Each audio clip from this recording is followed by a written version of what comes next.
立法會主席。The President.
Questions. Question 1, the Honorable Starry Lee. President, as pointed out by a study report, crowdfunding has become very popular in recent years. The number of crowdfunding projects worldwide exceeded 1 million in 2012, raising as much as $2.7 billion and recording an increase of 81% on the previous year. The study report also points out that under the Jumpstart Our Business Startups Act promulgated by the U.S. Congress in April 2012, as long as crowdfunding projects have registered with the U.S. Securities and Exchange Commission, small enterprises may make use of such portals to carry out equity crowdfunding, that is, raising funds from the public by selling company equities. There are views that the laws of Hong Kong may be unable to appropriately cater for the increasingly common activities of crowdfunding. In this connection, will the government inform this Council 1 whether it has compared the existing legal framework and supporting policies of Hong Kong on crowdfunding activities with those of other cities, including Shanghai, Beijing, New York, London, and Singapore? And if it has, of the details. If not, whether it will consider conducting such a comparison. 2, whether it knows the number of crowdfunding projects in Hong Kong and the total number of funds they raised in each of the past 3 years. Whether the authorities will consider formulating a policy on promoting the development of crowdfunding in Hong Kong. If they will, of the details. If not, the reasons for that. And 3, whether it will consider reviewing the restrictions on crowdfunding activities under the Securities and Futures Ordinance and drawing up a code of practice and guidelines on crowdfunding activities so as to regulate the sharing of risks and returns by investors. If it will, of the details. If not, the reasons for that. Secretary for Financial Services and the Treasury. President, crowdfunding activities may come in different forms. The more common forms include equity crowdfunding. At present, parties engaging in equity crowdfunding activities in Hong Kong, example where the activity involves an offer to the public to purchase securities such as shares, debentures, or interests in collective investment schemes, may be subject to the provisions of the Securities and Futures Ordinance and or the Companies Winding Up and Miscellaneous Provisions Ordinance. Specifically, depending on the specific nature and features of the relevant arrangement, it is an offense for a person to issue any advertisement, invitation, or document which contains an invitation to the public to acquire securities, unless the issue has been authorized by the Securities and Futures Ordinance under the SFO or an exemption applies. It is also an offense to issue a document offering shares in or debentures of a company to the public which does not comply with the prospectus, disclosure, or authorization for registration requirements under the Company Winding Up Miscellaneous Provision Ordinance, unless an exemption applies. We note that the approach by different places handling equity crowdfunding activities varies. According to our understanding, equity crowdfunding in Singapore may be deemed as a securities offering under the Securities and Futures Act, and unless an exemption applies, entities making an offer of securities to investors in Singapore are required to lodge and register a prospectus with the Monetary Authority of Singapore. In recent years, the UK and the US have made amendments to the laws to provide for crowdfunding activities. For instance, the US Congress promulgated in April 2012 the Jumpstart Our Business Startups Act to exempt equity funding from the relevant security laws, including allowing small enterprises to raise funds from general investors through crowdfunding platforms registered with the U.S. Securities and Exchange Commission, provided that certain requirements relating to investor protection have been met. We, however, understand that the relevant work to implement these new measures is still in progress. As for the UK, the amendment rules relating to equity crowdfunding came into force in April 2014. Enterprises are allowed to raise funds from retail investors fulfilling certain financial conditions through equity crowdfunding platforms, provided that the relevant requirements have been met. On the mainland, under the existing securities law, any public offer of securities requires the approval by the China Securities Regulatory Commission or relevant ministries of the State Council. Normally, small and medium enterprises which choose to finance through equity crowdfunding do not fulfill the existing requirements for public issuance. Therefore, equity crowdfunding may only opt for non-public issuance under the current legal framework.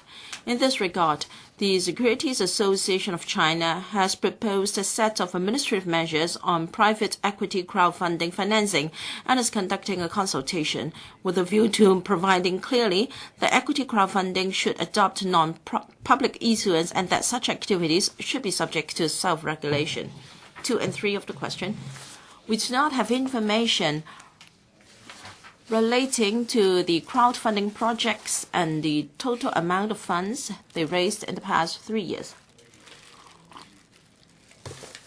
We've been monitoring the development of crowdfunding activities in Hong Kong. However, we are also aware of the potential risks involved in such activities. For example, as the International Organization of Securities Commission pointed out in its relevant staff working paper released in February 2014, for equity crowdfunding investing mainly in startup projects or businesses, there is a 50% chance of the default of a startup project business in the first 5 years of its existence. In its 2015-16 budget, the Financial Secretary announced the establishment of a steering group to study how to develop Hong Kong into a financial technology hub together with industries, research and development institutions, as well as regulatory authorities. We will set up the steering group as soon as practicable to conduct the relevant studies, including studying issues relating to crowdfunding. Ms. Starry Lee. Both the Council and the community are very eager to provide upward mobility for young people in Hong Kong. The government should have policies and measures to encourage young people to start up their businesses. One of these measures is to understand whether our legislative framework is conducive to crowdfunding activities, because in other places, the trend is picking up very rapidly, encouraging young people to raise funds to start their businesses. According to the Secretary, a steering committee will be set up. Will this be considered together with our policies for young people so that it can be an important policy to provide an upward mobility for our young people? Secretary. Well, we have various measures to support young people to start their businesses. We have implement many policies. Well, we've got the microfinance scheme set up under the Mortgage Corporation. In the past couple of years, it has approved a lot of funds. It's been effective. It has approved funds to many new startups, including those from young people. And Ms. Lee is very correct. When going to set up a steering committee on financial technology, and its agenda will certainly cover issues relating to crowdfunding. It will include the government's position and also our policies. If in the process we have to review our current legislative framework, we will do so. And certainly public consultation is needed because the public may not accept these kind of activities in Hong Kong for fundraising. And if the proposal is agreeable to people of Hong Kong, then people, including young people, will benefit and use the funds for startups. Mr. Andrew Leung, as said in the Secretary's reply, in the U.S., there is the Jumpstart Our Business Startups Act, and the UK, as well as our country, are studying the same. We understand that a steering committee will be set up, but as we all know, usually it will be a few years before something can come out from a steering committee. I have another motion on upward mobility for the middle class. So is there anything we can do more quickly? The Hong Kong Mortgage Corporation has got microfinancing, but not for technology projects. Yes, the risks are high, but so are the returns. So for the benefit of investors and jumpstarts, can new measures be launched as soon as possible? Regarding crowdfunding, the platform is very wide, and we've conducted a lot of internal research. There can be crowdfunding involving shares and equities, some high-tech, but some is low-tech. The projects may be very creative, and still there is the need to raise funds. And all such activities can take place in a crowdfunding platform. When we implement new measures, we will certainly take note of what's happening overseas.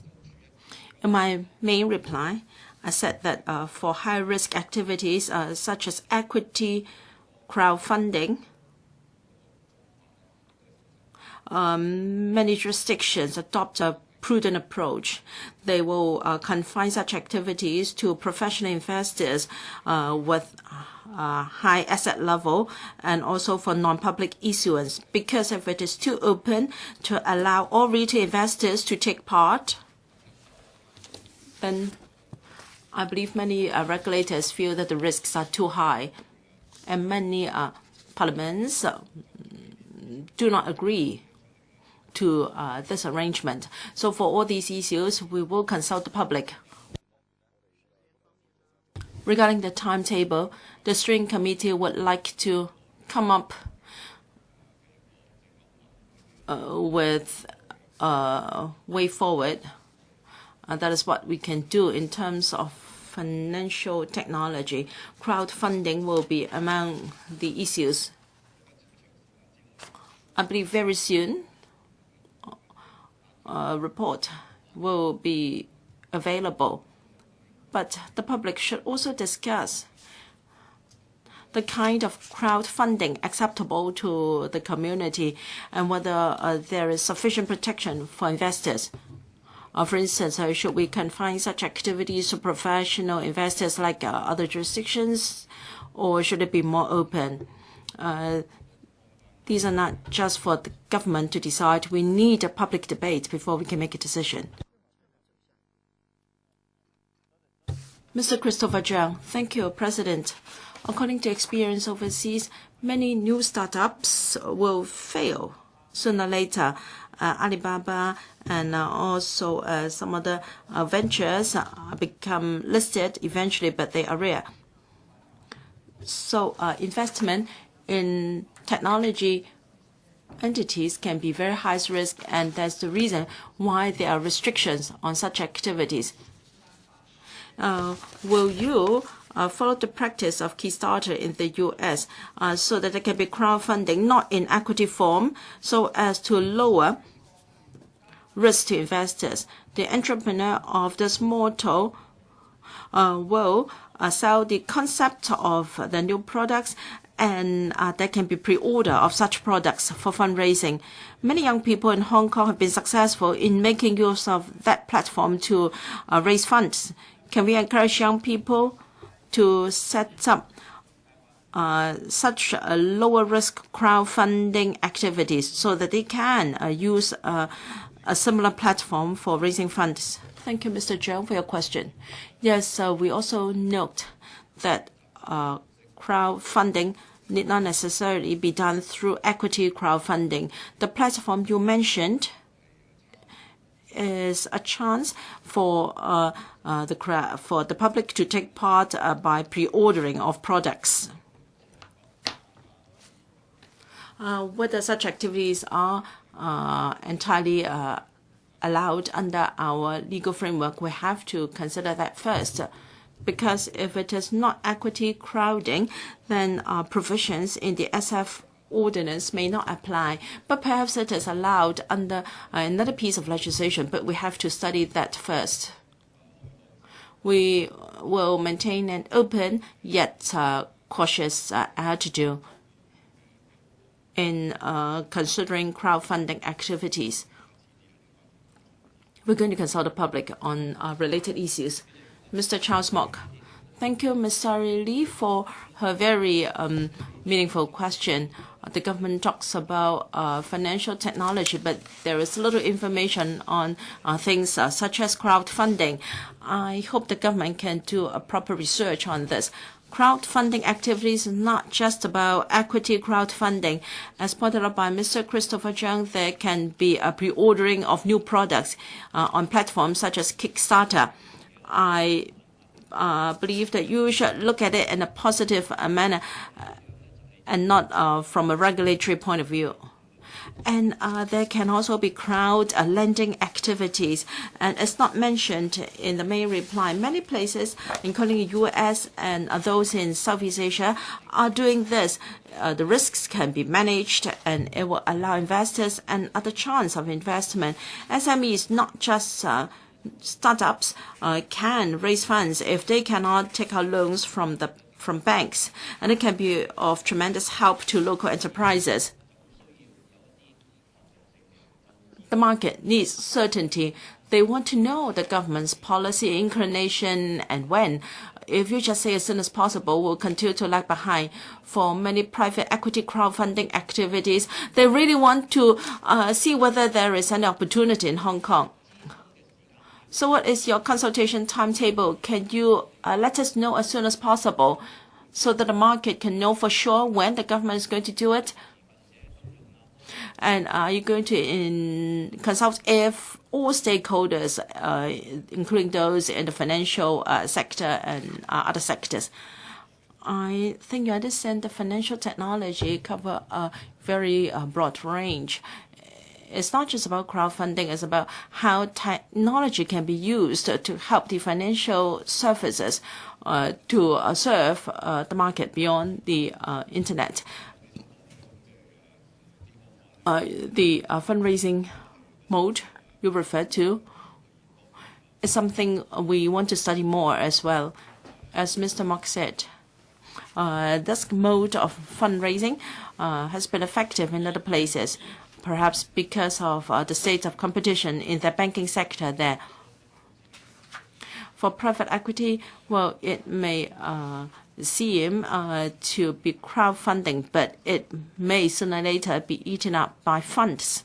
So a crowdfunding platform may become a fundraising platform beyond the banks. So there are lots of changes happening in the financial sector.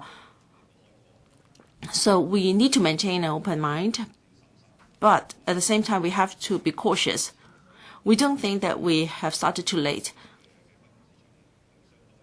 because our financial market has its competitive edge, And we can do our own coordination and consultation in the light of overseas experience. I don't think we have to wait too long.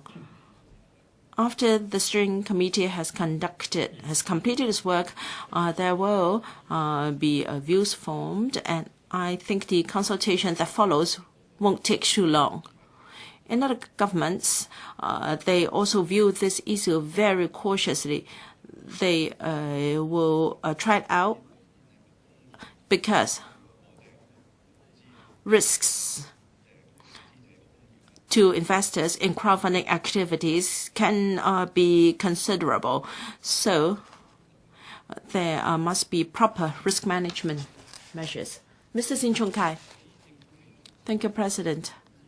Before the government conducts the public and amend the legislation, what protection is there in our current legislation to ensure that cross-boundary or to regulate cross-boundary crowdfunding activities? Now, if it is a fundraising platform,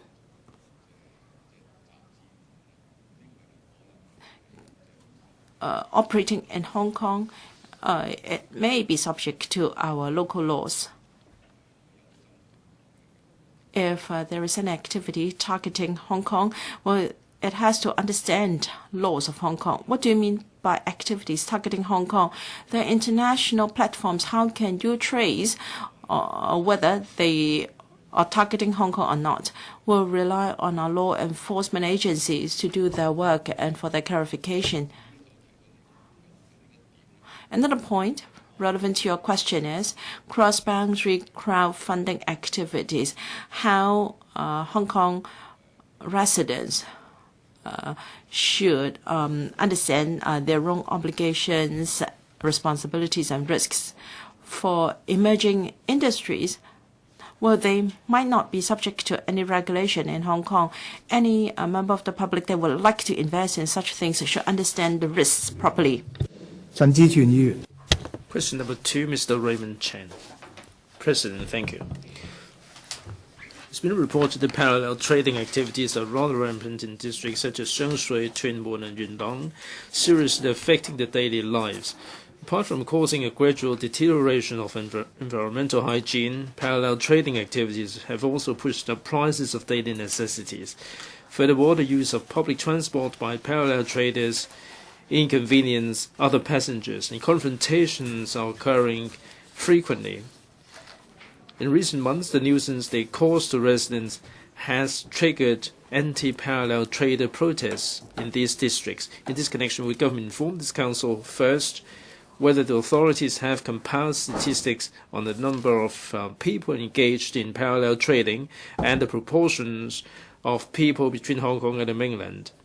Of the number of people prosecuted last year for engaging in such activities, including carrying powdered formula for infants and young children in excess of the quota upon departure, the detail of such cases, the age profile, and the penalty imposed, as well as the type and total value of confiscated goods. Of the districts where some industrial or residential buildings have been used for such activities. 2. Whether it knows the manpower deployed by the MTRC to enforce the regulation on the size of passenger luggage. Of the number of cases in which passengers in violation of the regulation were disallowed to pass through the ticket gates or refused boarding in the past 3 months.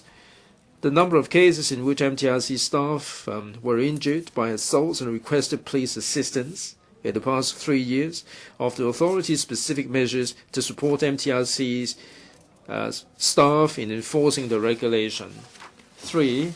Whether it will implement new measures to combat parallel trading, including requesting the mainland authorities to review and abolish the 1-year multiple entry permits, refusing the entry of mainland people who have previously engaged in such activities, and considering a land arrival tax for visitors, if it will, of the details. If not, why not?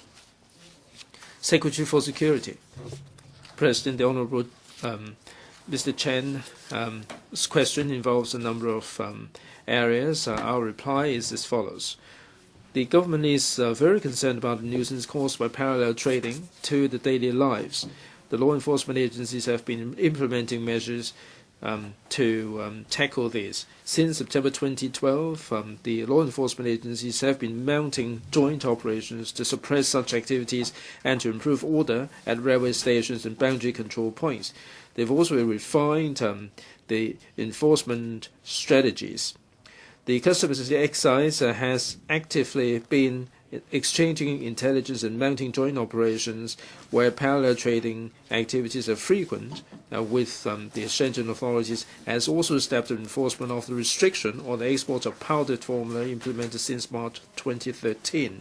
From March 2014 to February 2015, CNED detected a total of 4,900 cases of illegal export of powdered formula involving the arrest of 5,000 persons, including 1,700 Hong Kong residents, 3,200 mainland residents, and 17 persons of foreign nationality, and a seizure of 61,200 kg of powdered formula. Among the 5,000 cases, the court imposed sentences. 5,000 were fined between $250 and $100,000. 157 were sentenced to imprisonment for 1 day to 140 days. 668 were sentenced to imprisonment with suspended sentence. The Immigration Department and the police conducted 93 joint operations involving the arrest of 831 mainland visitors for breaching their condition of stay. Among them, 41 mainland visitors were prosecuted for breach of conditions of stay, 39 of whom were sentenced to imprisonment of 8 weeks to 3 months, and 2 were acquitted. The remaining 790 mainland visitors were repatriated. The charge on a Hong Kong resident was withdrawn due to insufficient evidence. The largest quantity of goods confiscated were powdered formula, nappies, health food products, cosmetics, medicine, and red wine. In addition, immigration has established a watch list of suspected parallel traders to strengthen the interception. And if their purpose of visits are in doubt, they will be repatriated. As at end of February 2015, Immigration Department has included information of more than 13,500 suspected parallel traders in the watch list and refused over 28,500 entries. The fire services has stepped up inspection of buildings which are involved in such activities in Shengshui, Fanning, and Tuen. In February, FSD carried out inspection at more than 240 buildings in the districts, issued 19 fire hazard abatement notices, and initiated prosecution against 3 cases. The police frequently patrols black spots and has stepped up enforcement against obstruction, nuisance in public places, road obstruction caused by illegal parking, and loading and unloading of goods. From January to February, over 40 summonses and 3,300 fixed penalty notices were issued under the Summary Offences Ordinance, Cap 228, the Fixed Penalty Traffic Contraventions Ordinance, Cap 237, and the Fixed Penalty Criminal Proceedings Ordinance, Cap 240. Actions have also been taken against a taxi driver for carrying goods in a taxi and against 4 taxi drivers for soliciting. The district lands officers in Tuen Mun, Yuen Long, and North under the Lands Department have set up special operation teams to enforce to enhance enforcement actions targeting lease breach cases involving industrial units being converted for suspected parallel trading activities. From early February 2015 to now, the DLOs have conducted inspections of over 2,000 units. Warnings have been issued to 40 as suspected of using the premises for retail purposes. 2 units were subsequently re-entered for breach of lease in accordance with the lease conditions and the Government Rights Re-entry and Investing Remedies Ordinance. The Lands Department will continue to follow up. 2. The MTRC further tightened the maximum weight limit for passenger luggage to 23 kg since February 2013, together with the limits for luggage size, i.e. the total sum of length, width and height of luggage should not exceed 170 cm, and the length of any one size should not exceed 130 cm. They will ensure passengers do not carry oversized, overweight luggage. Passengers who do not comply will be disallowed to enter the paid areas or board the trains. In the past 3 months, December 14 to February 15, there were 8,415 8,100 and 8,100 cases respectively at the Israel line, in which passengers were disallowed to travel on the MTR because of violation of the regulation. MTRC believes that the high figure of January 2015 is due to the increase in the number of cross-border travelers who did shopping in the run-up to the Chinese New Year. Hence, there were more passengers carrying bulky luggage. Within the railway premises, MTRC is responsible for the enforcing of the bylaws and the conditions of carriage of luggage. The bylaws inspection unit currently has 59 members with experience of working in disciplinary forces, leading over 90 security guards in performing their duties along the Israel line. Station staff will also offer assistance. MTRC has arranged additional manpower to maintain order and give warnings and prosecute passengers in violation. Should passengers violate relevant rules and do not take advice of the staff, they will seek the assistance of the police. From 2012 to 2014, there were 22, 26, and 7 cases, respectively, in which MTR staff were injured, and there were 182, 191, and 99 cases, respectively, in which the MTR staff sought assistance from the police. 3. As regards measures to fine-tune and improve the arrangements under the IVS, as it is an outbound travel policy of the mainland residents, which falls within the remit of the central government, the Hong Kong government has maintained discussions with the central government. The government will continue to relay different views to the mainland authorities, including the number of mainland passengers, the capacity, and and so on. As regards imposing land arrival tax, the government considers this not feasible. About 180,000 Hong Kong residents go to mainland every day. If the tax were to be imposed, we could not just hope that the mainland would not impose the same tax on Hong Kong in return. Besides, the trade also opposes to this proposal. Mr. Raymond Chen, we have been urging the imposition of the land arrival tax, but the government said that the parallel traders are not just the mainlanders. There are Hong Kong people. My question is, how many people are involved in these activities, and what is the proportion between Hong Kong and mainland? The Secretary Meeting mentioned the number of people involved in the parallel trading of baby formula, and many of them are mainlanders. I heard from government officials or even EXCO members who said that parallel traders are mostly Hong Kong people. And our immigration people said that Hong Kong people account for 50%. Some EXCO members mentioned the number of 70% of Hong Kong people. My question for the Secretary, you haven't responded to my question. Doesn't the government have any statistics regarding the ratio between Hong Kong and mainland parallel traders? If you don't have any figures, will you please tell the officials not to say that the parallel traders are mostly Hong Kong people, far outnumbering the mainlanders? Secretary, we all know that Hong Kong is a free port. The issue of parallel trading, we are tackling this by prosecuting illegal activities.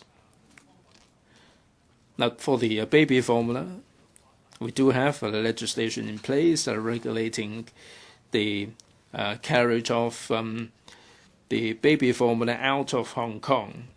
So the Customs and Excise does have the figures there. Anybody carrying any items, as long as they do not violate the laws of Hong Kong, the government cannot enforce such measures, unlike the mainland of China. In the mainland of China, they do have the regulations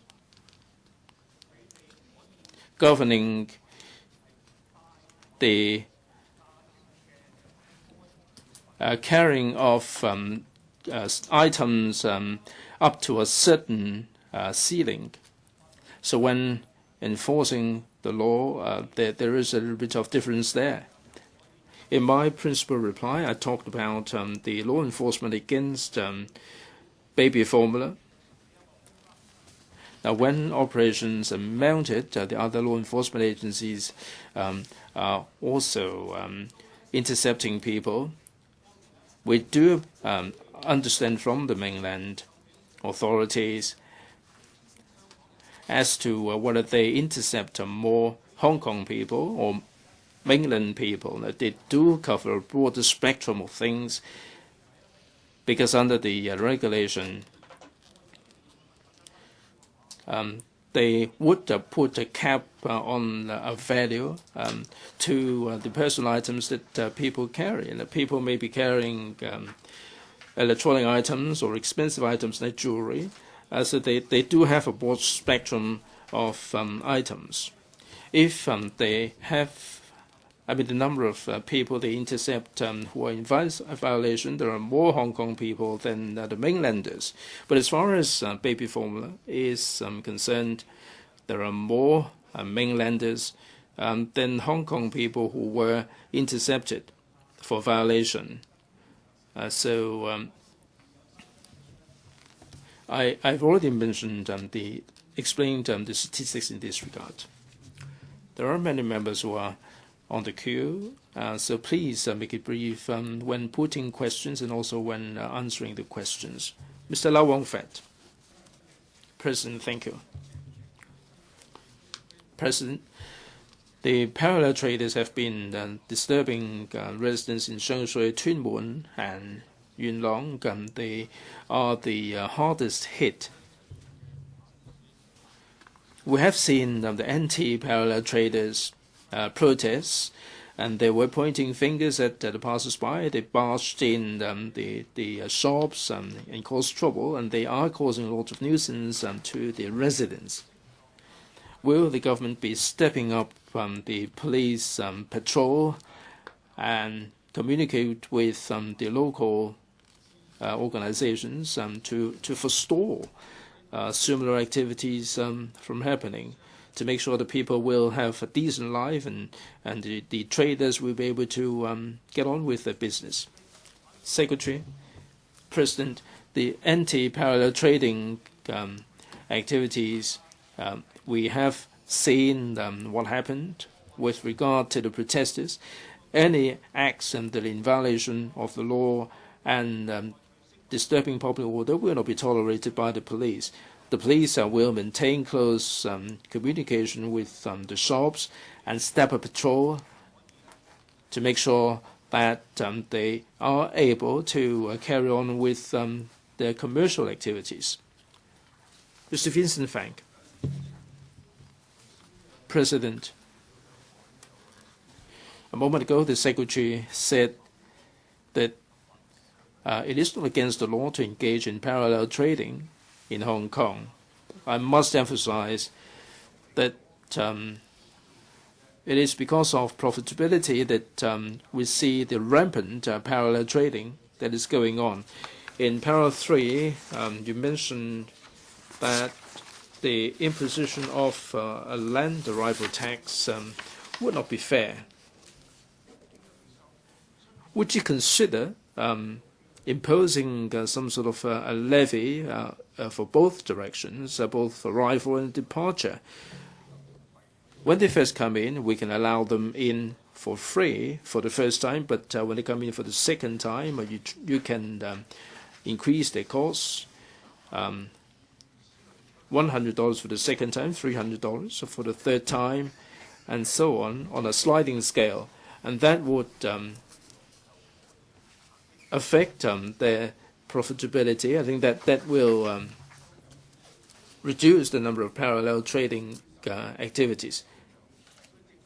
If the government doesn't do anything at all, the impact will be very severe. Secretary? Well, all the various bureaus are very concerned about this issue. We are contemplating all the measures. Mr. Vincent Fang's question is broader than that of Mr. Chen's. He's referring to a departure tax, not just arrival tax. I think the impact would be far more widespread. We have a huge number of people coming into Hong Kong. Some are here in transit all the way to the mainland and so on. I'm sure that the impact would be really far-reaching if the proposal is adopted. Of course, my colleagues responsible for this are listening in to the broadcast. I'm sure that they have heard what you have to say. Mr. Gary Chen, President, the Secretary, said that for those who are pointing fingers at women and children, and they're intercepting the passers-by and looking into the luggage, the Secretary said that this will not be tolerated. I'm sure that in the eyes of the members of the public, these are illegal acts. We haven't seen, as of now, any of these protesters who have been sentenced. Is it the case that the court is adopting a lenient attitude? As a result, these lawbreakers are getting away with it? Or is it the case that the police or the government are not able to do anything at all? Secretary, it is the police job to maintain order and to take enforcement action. If there is anyone who has broken the law, the police will conduct investigation and gather evidence for prosecution. Now let me summarize the situation a little bit. In February and March, we have seen 4 anti-parallel traders activities, and we have seen all these illegal acts. For these occasions, the police have arrested 63 people on the scene. Subsequently, the police made 6 more arrests. Of the people arrested, we need to conduct investigation, and we haven't completed all the investigations, but 51 of them have been prosecuted. I'm sure members are aware that it would take time to go through the judicial process, and the cases will be listed for trial. Now, for these cases, they have been prosecuted, but it is still pending trial at the court of law as to how soon the court will get the trial out of the way and what sentences there will be. I think it would take a bit of time. The media are very interested in these cases. I'm sure by the time the court hearings are taking place, there will be media reports, and when the sentences are handed down by the court, I'm sure the media would be documenting all these cases. Mr. Raymond Wong, President, the government is not taking enough enforcement action. As regards the multiple entry permits, the police would like to see this removed or rescinded. You're not responding to this. We have seen what's happening. There is a very serious social division. I think the responsibility lies with the government. Mr. Gary Chen, are you saying that all these people should be facing a death penalty? Should they be all executed? We do have the law. Now, the NT people, they are really crying fouls. Do you have to do something? President, we have seen all these serious situations. I think the anti-parallel trading protests are right. You haven't done enough to tackle parallel trading. Now, the DLOs are tackling these industrial buildings. The government is not doing enough at all, and you are making arrests indiscriminately. Mr. Wong, you have to stop here. Mr. Christopher Chung. President, a moment ago, the Secretary said in reply that it is not all mainlanders who are engaging in parallel trading. A lot of them are actually Hong Kong people. These anti-parallel trading protesters are mixing up parallel traders with these bona fide visitors to Hong Kong who come to visit, to sightsee, and they are being anti-China. They're being anti-CPG. Now, we have seen a drop in sale of 14%. We have seen a drop in the number of visitors from the mainland. Question, please.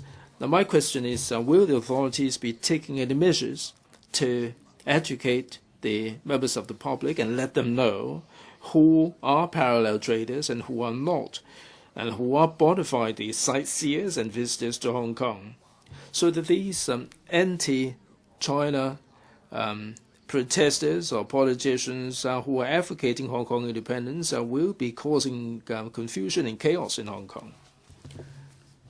Secretary, I agree with Mr. Christopher Chung that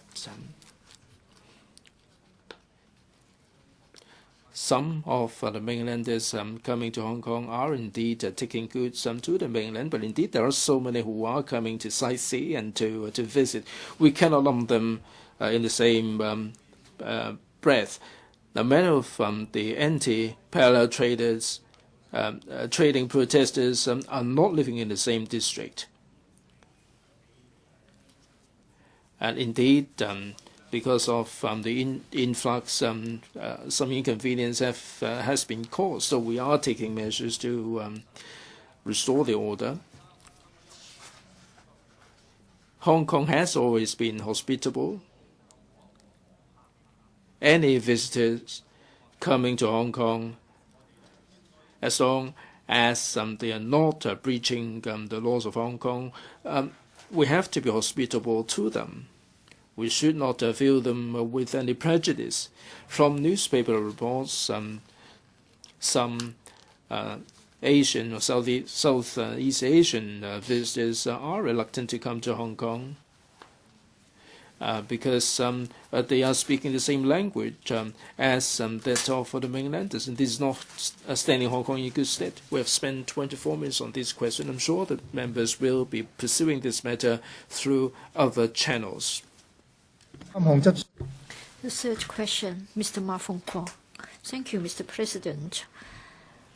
An analysis of the fitness data of about 100,000 students conducted in the 2013-2014 school year under the School Physical Fitness Award Scheme, jointly organized by the Education Bureau, the Hong Kong Child Health Foundation, and the Physical Fitness Association of Hong Kong, China, has found that the students' overall performance in physical fitness in various aspects, such as the hand grip strength and cardiopulmonary functions of boys and flexibility of girls, was inferior to that of students in mainland Singapore and Europe, and that 27% of the students were overweight or even obese.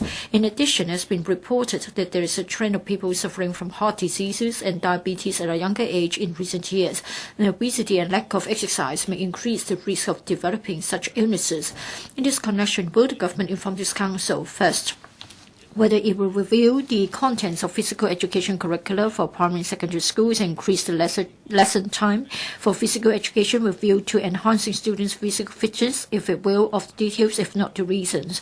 Second, of the measures to encourage and support schools and sports associations to organize extracurricular sports activities and strengthen the three-party cooperation between them and parents in promoting a sports culture and cultivating students' interest in participating in sports. And third, of the other measures to address the problems of students being less physically fit, a considerable percentage of students being overweight, and people suffering from heart diseases and diabetes at a younger age. Secretary for Education. President, my reply to Honourable Ma's three questions is as follows. First, healthy lifestyle is one of the 7 learning goals in the curriculum reform. Apart from the physical education PE curriculum, the knowledge, skills, and attitudes related to the learning goal, healthy lifestyle, are covered in other subjects and in life-wide learning activities, including physical activities. At present, the EDB is reviewing and updating curriculum guides of different key learning areas, KLAs. The P curriculum continues to encourage students to do more exercises for developing an active and healthy lifestyle and to adopt measures to help schools build up a sports culture. Regarding the curriculum time, schools are required to allocate 5 to 8% of the total lesson time for PE in primary and junior secondary levels. That is around 80 to 120 minutes weekly, and at least 5% of the total curriculum time for PE in senior secondary levels, that is around 80 minutes weekly. Such a balanced allocation is based on the learning needs of all the KLAs and as a result of comprehensive consideration with the support of the school sector. The implementation of the P curriculum is not only confined to PE lessons. Schools could organize various kinds of activities and open up sports facilities to students, so that it helps students develop a habit of active participation in physical activities and enhance the lifelong interest in sports. Second, in addition to the existing PE curriculum, the EDB has implemented the following measures to strengthen the collaboration among schools, sports organizations, and parents for cultivating students' interest in physical activities and boosting sports culture.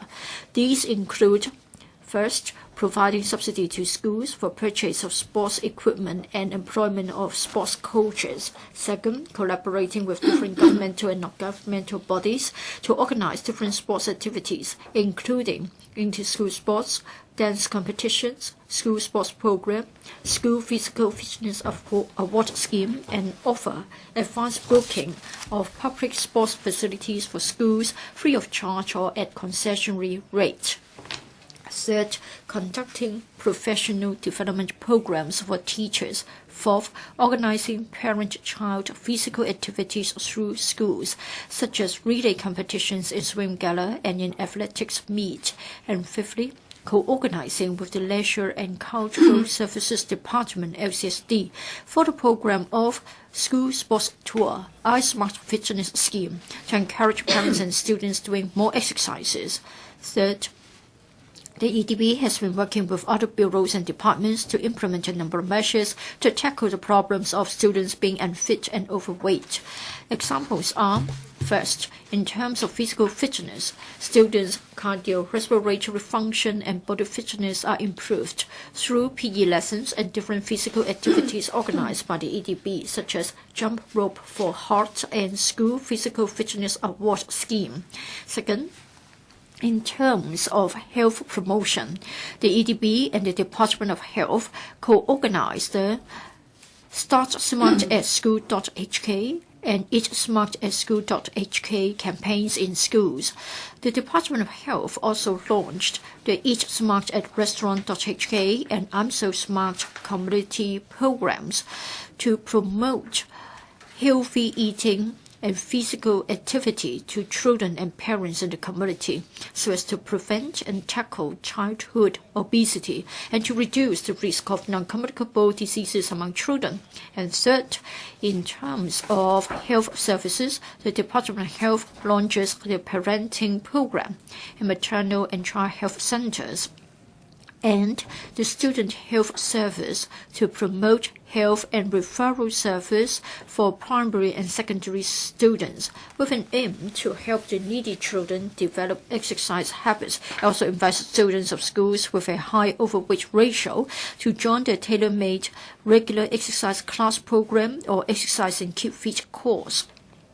The EDB also works with the Hong Kong College of Cardiology to conduct the Heart Safe School project to provide heart safe education seminars and to enhance the knowledge of heart health among teachers and students. In addition, the DFH published a policy document entitled Promoting Health in Hong Kong, a Strategic Framework for Prevention and Control of Non-Communicable Diseases, NCD, in 2008. The Steering Committee on the Prevention and Control of NCD, which was chaired by the Secretary for Food and Health, was formed in the same year. Under the committee, the Working Group on Diet and Physical Activity was also set up with mission to tackle health problems caused by unhealthy eating habits, physical inactivity, overweight, obesity through partnership with different bureaus and departments.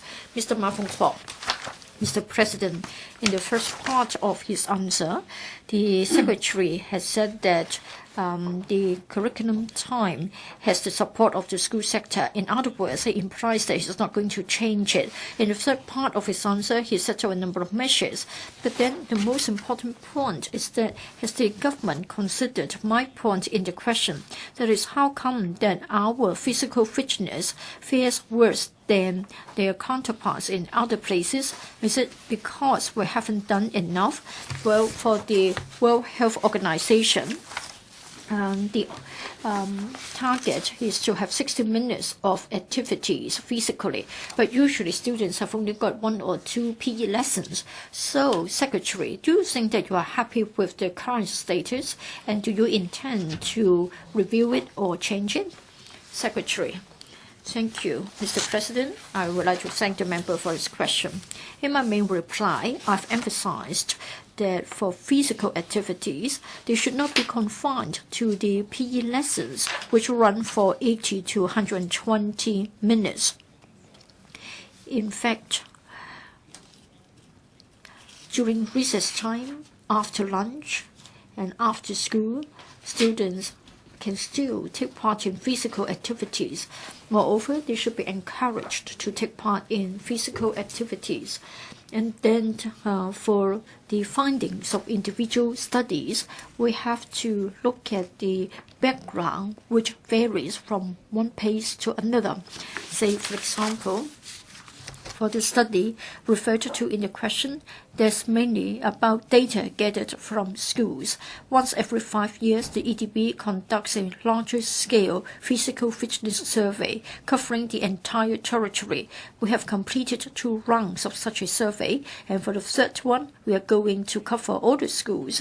And then the advantage of having such a survey is that schools will understand the overall performance and physical fitness of the students.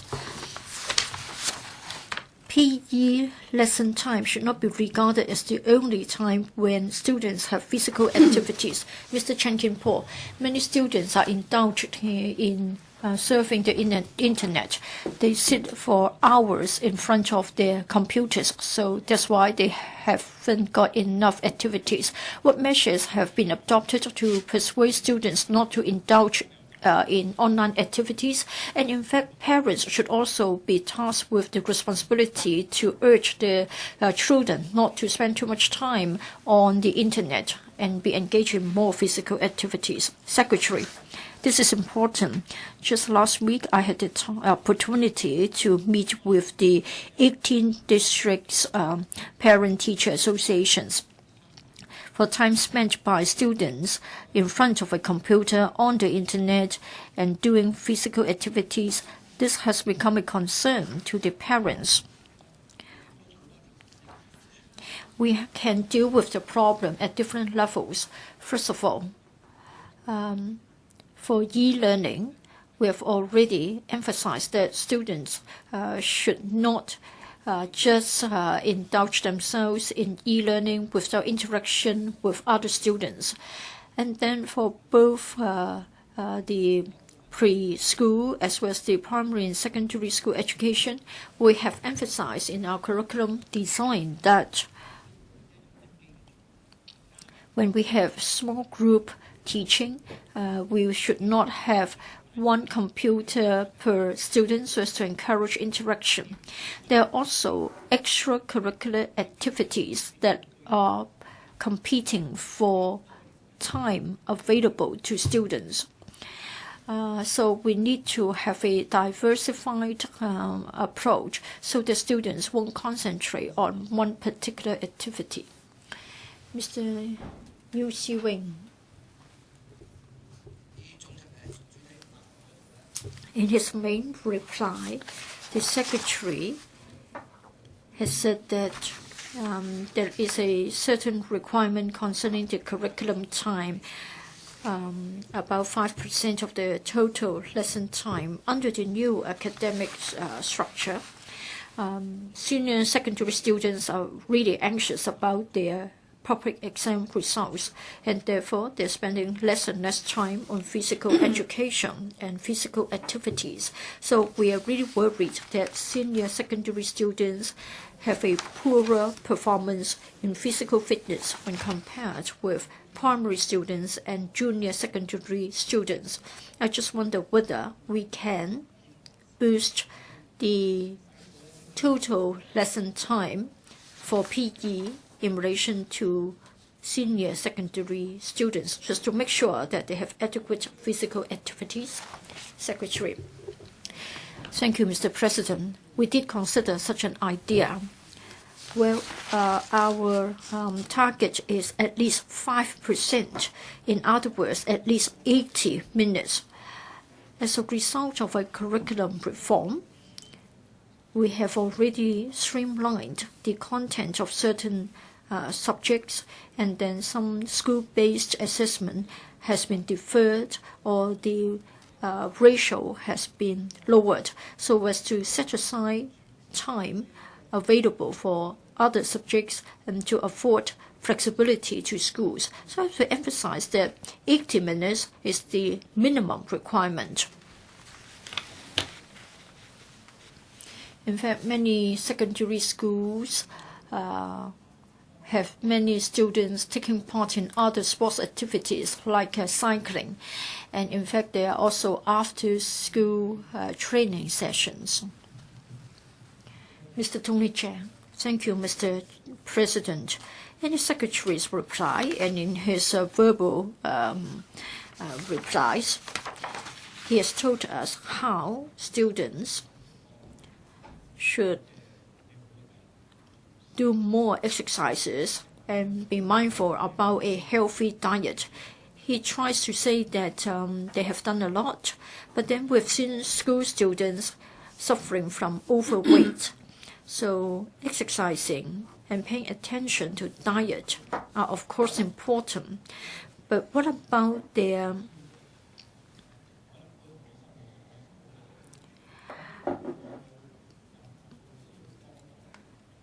emotional health, their mental health, because many children suffering from overweight are also under a lot of psychological pressure. Secretary, in the year 2006, the Education Bureau and the DFH have been launching the campaign called Start Smart at School.hk. This is because we know that healthy diet is important. We can also see that when schools provide lunch on the campus, they try to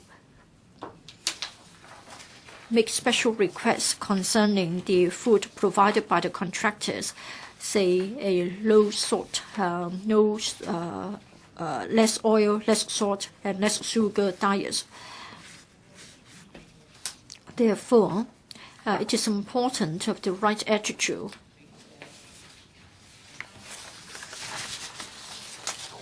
When it comes to the physical fitness of students, I want to say that we have got 6 KLAs.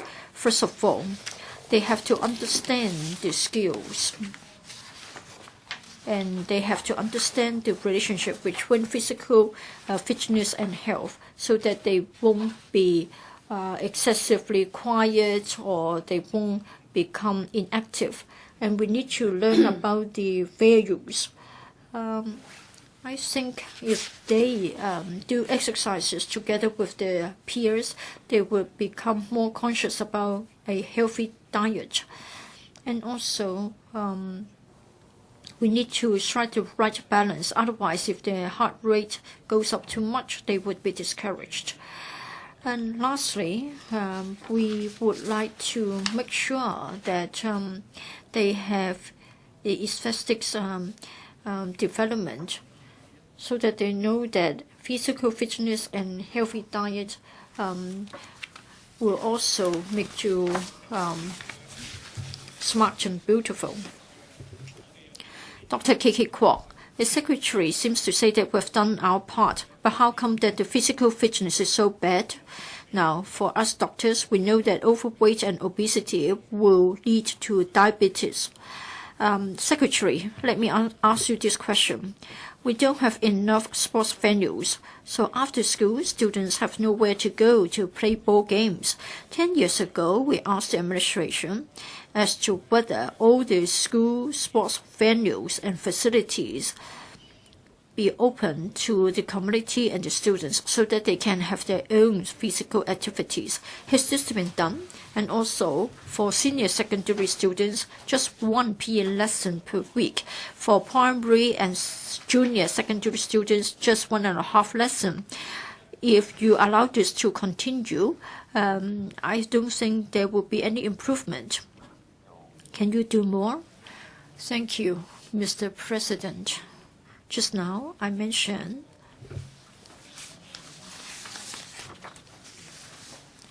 that we do have minimum requirements concerning the PE lesson time, 5 to 8% for junior secondary students and 5% at least for senior secondary students. I want to mention that since the year 2009, the DFH as well as the school or the Student Health Service have got the data concerning the students' overweight and obesity so that schools will be encouraged to help students to have a healthy lifestyle.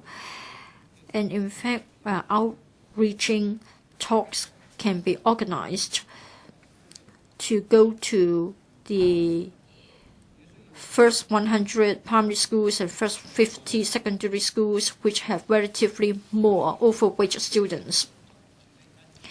And then we have been stepping up our cooperation with the LCSD, and we encourage schools to make greater use of the community facilities for sports. And in individual cases, we have also asked for certain venues to be open to schools for use. And when schools use such facilities, of course, safety has to be taken into account. So such a measure is being explored and planned. I haven't got the concrete data with me. He hasn't answered to my question. I just wondered if we can have PE lesson every day. Can this be done? Well, I don't think it is right for the Secretary to fail to give an answer to my question. PE lesson per day. Every day there are many different activities. Schools have their own flexibility in making arrangements. Moreover, during recess time, after lunch and after school, there are also opportunities for activities. They can arrange for training sessions or courses. Dr. Leung Ka-lau. Thank you, Mr. President. If the government is to encourage sports, then students will do it. Well, when I was a secondary student, 50 marks for sports, 200 marks for mathematics, and as a result, everybody would emphasize academic subjects at the expense of sports. So if you want to encourage more sports, greater physical fitness, I think you can do it in a very simple way. Just make sure that you give the same weighting to PE as in other subjects. And naturally, students will spend more time on sports. And then for university admission, maybe physical fitness should be regarded as one of the criteria so that students have to reach a minimum physical fitness standards before he will get a place in the university. I'm sure by having such a policy, parents and students alike will at least do the minimum to gain a place in the universities. Secretary. Thank you, Mr. President. Thank you, the member, for his question. We will find all ways to enhance the policy. Well, if somebody excels in sports, as to whether it will facilitate his further studies or career development. Well, when students are interviewed, other than academic performance in other areas will always be considered by, say, for example, universities or prospective employers. And I hope that students can understand that a balanced development in all areas will benefit. We've spent more than 22 minutes on this question. Yeah. Fourth question, Mr. Raymond Wong. President, it has been reported that in September last year, the government allocated $1.2 million to a community organization for the implementation of a 13-month Watches program.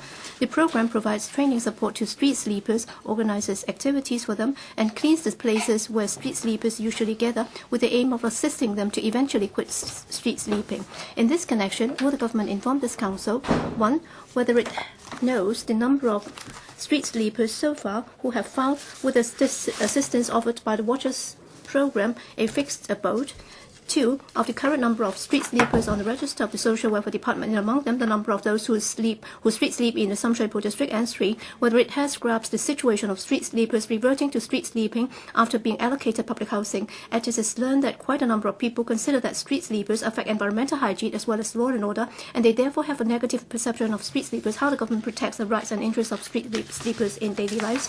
Secretary for Labour and Welfare. Thank you, Mr. President. My reply to Mr. Raymond Wong's question is as follows. First, the public and the district councils have expressed concern over hygiene and law and order issues at locations where more street sleepers gather. For Sham Shui Po district, the SSP district office has frequently coordinated joint operations conducted at these locations. The departments concerned perform their duties in accordance with their respective purviews to enhance environmental hygiene conditions while showing respect for the street sleepers. As announced by the Chief Executive in his 2014 policy address, the government introduced a pilot scheme for the enhancement of district administration in Sham Shui Po and Yuen Long in April 2014 to provide the relevant district management committees chaired by the district officer with decision-making power and funding to tackle the priority district issues identified by the DCs concerned. After in-depth discussion, the DMC and DC of Sham Shui Po decided to follow up on 2 issues under the pilot scheme, one of which was to strengthen support for street sleepers in the district. With the support of the DC and the additional funding available under the pilot scheme, the DO has engaged the Society for Community Organizations or SOCO to strengthen support services for street sleepers in the district. The Watches project has adopted a caring approach by engaging dedicated social workers to reach out to the street sleepers to better understand and follow up on their actual needs and problems. Various training programs, including enhancing motivation and work skills, have also been arranged by SOCO to help the street sleepers give up street sleeping. In addition, community personalities have also provided further assistance, such as job referrals.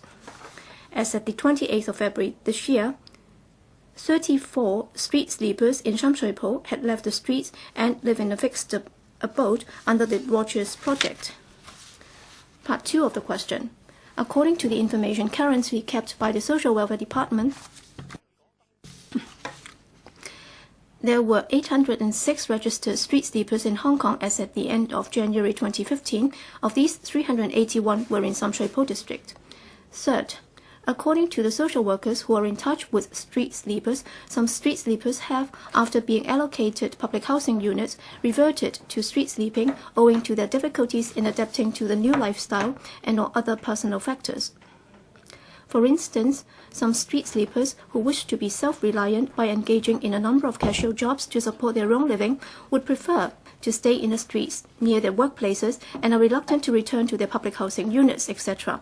Other street sleepers choose to revert to street sleeping in the original locations probably because of their personal problems, including alcoholism, drug abuse, or psychiatric problems, which would have made it relatively difficult for them to adapt to the new living environment and establish new social support network. Besides, there are cases of street sleepers who live with family members choosing to revert to street sleeping owing to problems in getting along with their family members. The SWD subvents 3 non-government organizations, including the Salvation Army, St. James Settlement, and the Christian Concern for the Homeless Association, for each of them to operate an integrated services team for street sleepers, or the IST. ISTs provide street sleepers with integrated services including day and late night outreaching visits, emergency shelter, short-term hostel placement, counseling, employment guidance, personal care like bathing, haircut and meal, etc., emergency relief fund to cover various expenses, for example, short-term payment of rent and living costs, rental deposit, other removal expenses, etc., and service referrals, etc. Besides, SWD subvents SOCO to run a care and support networking team, which aims at helping street sleepers and other vulnerable groups through the provision of outreaching support, casework, and group work services, tackle their livelihood needs, and reintegrate into society. Under the Watches project, social workers visit street sleepers in the district who have moved into fixed abodes on a regular basis to understand how they have been adapting to the new environment. By helping them bridge over to a new life, it is hoped that their chances of reverting to street sleeping can be reduced. Helping street sleepers give up street sleeping for good and become self-reliant has long been the target of the government. For those street sleepers who are unable to leave the streets within a short time, the DC and local residents treat those street sleepers as part of the community and have expressed understanding of their situation. That said, the DC and residents also hold the view that street sleepers, being members of this district, should be more considerate towards the other residents and appreciate the importance of environmental hygiene and law and order. To balance these concerns, the DO not only continues to conduct weekly joint operations but also arranges large-scale cleansing operations under the Watchers project. With the assistance of the social workers, street sleepers are persuaded to clear their rods and ends to maintain environmental hygiene. We will capitalize on the experience gained, continue to listen to the views from the district, and adopt suitable measures to deal with the problem with a people-oriented approach while showing respect for the street sleepers. Mr. Raymond Wong. The Bureau Director, as usual, just read out the text, and there's no new ideas in his reply. Well, when it comes to the Watches project, since September last year, 34 street sleepers have got fixed abode, and you've given them $1.2 million. So how effective has that been? All right, according to what you said, you're trying to allow them to get a fixed abode so that they would leave street sleeping. But then I'd like to get a concrete result. What about the others, other than getting fixed abodes? And also on the third part of my question, you have not really addressed the issue. You just gave us very convoluted replies. You said that you would have to make sure that environmental hygiene is kept. But then what about the Social Welfare Department and also the Home Affairs Department together with the police? You try to mount joint operations to remove the street sleepers near the Jade Market in Sham Shui Po. In fact, they've also got their belongings removed, and after a year or so, they only managed to get $3,000 compensation. So in fact, you have done that very badly. So you're actually discriminating them. So you gave Ho Hei Wah $1.2 million. That's because Ho Hei Wah supported C.Y. Leung. All right, $1.2 million has been spent, and only 34 people have been helped. So can you answer your question? I think my question is very simple. In the past, even if you give them a public housing unit, they do not have the money to renovate the flat. All right, you're saying that they are not trying to live there. But then they have no money at all, and they're sleeping in the street, and they're getting CSSA. All right, if you just paint the wall, and if you just reconnect the cables and so on. So how can you help them? So my question is, how are they helping them? So you're giving them this negative label, and that has been given to them by you. And what you have done has not been able to really eliminate the negative perception of Hong Kong people towards these street sleepers. So should you have admitted your mistake?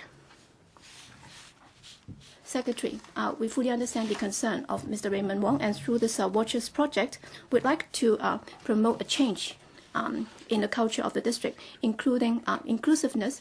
Well, in treating street sleepers, we have to respect them. That's the starting point. And also for any cleaning operations, we will have to communicate with them beforehand, and the social workers would also have to reach out to them.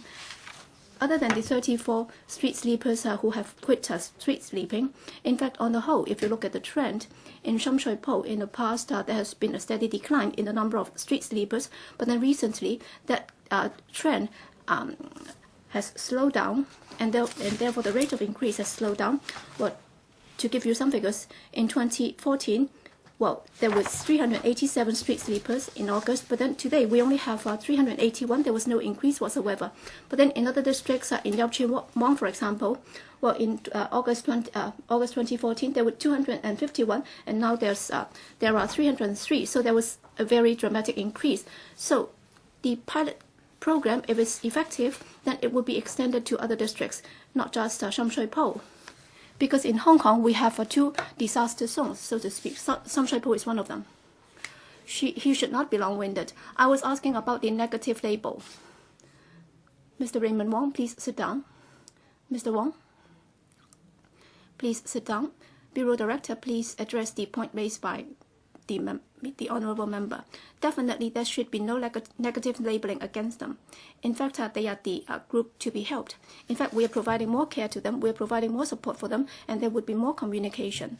So I do not agree with Mr. Wong that we are trying to take the initiative to label them. In fact, we are taking the initiative to help them. In fact, for the 34 cases, it's not an easy task. Mr. Peter Chung, thank you, President. I believe that whether or not street sleeping is a social phenomenon or a problem, I think if anybody says that it's a social problem, then I would think that there are structural problems in a community resulting in this street sleeping problem, and street sleepers are just the sacrifice of this. So they are raw individuals, and therefore they have their own stories.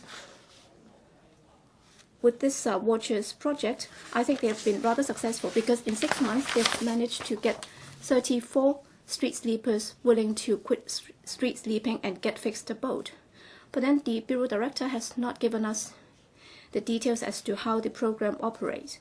And if you go and observe how they work, they just ask social workers to talk to the street sleepers and find out their individual problems and then offer them the help. But then the policy bureaus will have to help out.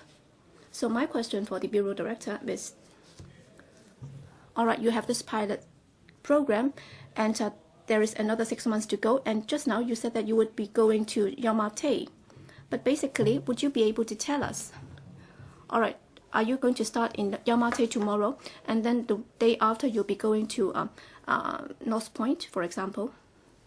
Well, I refer to the 2 disaster zones, Sham Shui Po some 40%, and then Yau Ma Tei some 30%. So together they add up to about 80%. And then for the other district, for example, Central and Western, we have only 19 street sleepers according to our records.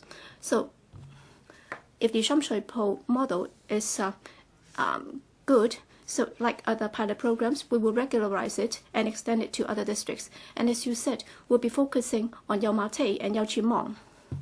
So we'll be learning from the experience to see how we can adjust our strategy.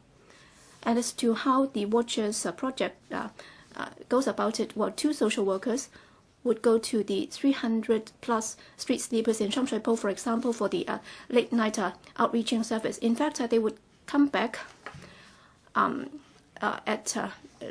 in the early hours of the morning, and then they would do it at least twice a week. And they would also be following up on some concrete cases, and within 6 months, some 3,900+ visits were organized.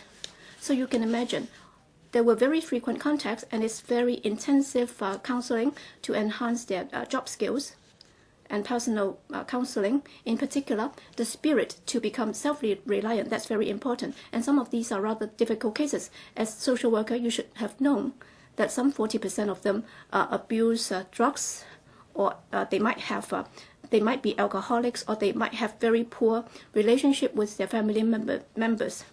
So the workload on the social workers would be very heavy. But then we have adopted a very targeted approach, and that's why some 40+ cases have already got files opened, and then some 34 have already left street sleeping. All these are positive indicators, and that means that we should continue with this project. Next, Mr. Poon Siu Ping, thank you. According to the Bureau Director, according to the SWD, a total of 806 street sleepers have been registered, and in Sham Shui Po they have 381, and then under the Watchers project, some 34 street sleepers have quit street sleeping and got fixed abode. Of course, it has achieved some result, but then it's still a far cry from the resources that have been put in. And instead of finding out the reasons for street sleeping, would the administration conduct a comprehensive survey on all street sleepers in order to find out all the reasons for street sleeping? You talk about casual jobs, and they have to live near to their workplaces and so on. So if you are able to conduct that survey, then you would be able to deploy your resources in a more targeted manner. Through years of efforts and also collaboration with some NGOs, I think we have already got hold of the key information about these street sleepers. Out of the 800 plus street sleepers, some 50% are on CSSA, and some 86% are out of a job, and some 27% are abusing drugs, and some 8% are actually having psychiatric problems. Why is it that in Sham Shui Po and Yau Chi Mong we have more street sleepers? I think the reasons are obvious. One of the reasons is urban renewal and also the rise in rents. That's why many of them have been displaced. And also in these two districts, there are more jobs available, and it's very conveniently located, and therefore they find it easier to get jobs. And also looking at the trend, there are more Vietnamese and ethnic minority groups becoming street sleepers. In fact, in the survey, we can see that there was this 6-man family who are Vietnamese, and after looking into that, they are not really Hong Kong residents, and therefore through the Hong Kong International Service, we have arranged for them to go into public housing because they are torture claimants. But then we will adopt a comprehensive approach in order to help them, so that we will try to encourage them to quit street sleeping. Mr. KK Fong, well, I was involved in the discussion of the Sham Shui Po project because I have some reservation about this. In fact, many of these have happened 30, 40 years ago in the mid-80s. Well, in dealing with street sleeping problem, I think the administration's approach back then was very different. And also in terms of the time given to them, and also the departments involved is also very different. After being aware of the problem, the Home Affairs Department set up a street sleeping committee involving different government departments, the SWD, the Urban Services Department, and so on. So the departments work together to find out what the problems are. And also in terms of the time spent on that, they spent 3 years in looking into the problem and dealing with the problem.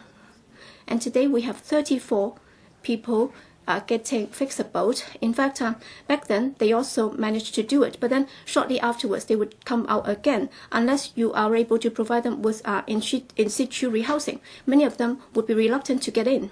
All right, you have an NGO and you give them $1.2 million for a year's project. When compared to the experience in the mid-80s, you did not gain from that experience. You have not been able to do an even better job. And in fact, you have done a worse job. So why is it that we have actually done it worse? Well, I'll answer, and then the SHA can supplement, because the project was pioneered by the Home Affairs Bureau. Precisely, we'd like to give more concrete powers to the local organization so that they be able to do a better job. That's why the flexibility is given to this, and that's why out of the 3 NGOs, we have chosen this one. And I think the intention is good as to whether or not there is room for improvement. I fully agree that there is room for improvement. But then if you look at the project itself, the original intention and the spirit is good and is correct. So the Home Affairs Bureau Director can supplement. Bureau Director, if you look at the pilot program, well, in the 2014 policy address, it was first proposed by the Chief Executive. So new resources would be given to Sham Shui Po and Yuen Long, so that they would be able to look at issues that they think are important, and then they would be able to deal with them. And then in Sham Shui Po, as the Honourable Member just said, after the discussion by the District Council, they have chosen to deal with that because they are all concerned about the street sleeping problems.